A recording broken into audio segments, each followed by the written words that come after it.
જો કાલે આપણે આપણો રાષ્ટ્રધ્વજ જોયો તો આ તિરંગો જોયો તો ને આપણે ત્રણ કલરનો આ આપણો રાષ્ટ્રધ્વજ છે શું છે આપણા રાષ્ટ્રનો ધ્વજ કેટલા કલરનો તો કે ત્રણ કલરનો તિરંગો તો સૌથી ઉપર કયો કલર કેસરી વચ્ચે સફેદ ને સૌથી નીચે લીલો કલર અને આ ચક્રનું નામ શું કીધું તું વેરી ગુડ અશોક ચક્ર એમાં કેટલા આરા હોય લીટા કેટલા હોય 24 કેટલા 24 આરા હોય કેટલા 24 આ આપણો રાષ્ટ્રધ્વજ છે હવે આ કયું ફૂલ છે કમળ તો કમળનો ક બોલી ને આપણે આ કમળનું ફૂલ છે શેનું દિવ્યરાજ આ આપણું રાષ્ટ્રીય ફૂલ છે શું છે અને આ ફૂલનો કલર કેવો છે ગુલાબી અને આ ફૂલ ક્યાં થાય પાણીમાં ક્યાં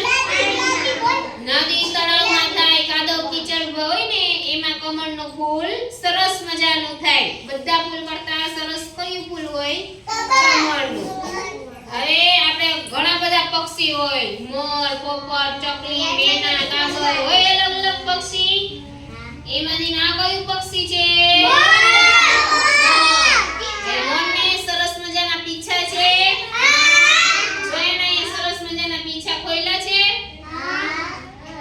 અને એ પીછા રંગબેરંગી હોય તો આ આપણું રાષ્ટ્રીય પક્ષી છે શું છે કોઈ પૂછે આપણા દેશનું રાષ્ટ્રીય પક્ષી કયું તો કે મોર કયું મોર હવે રાષ્ટ્રીય પ્રાણી કે તો કયું પ્રાણી આવે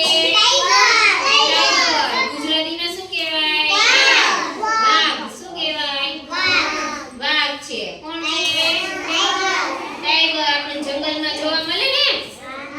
આની પાસે જવાય ન એની તરફ આપણને ખાઈ લે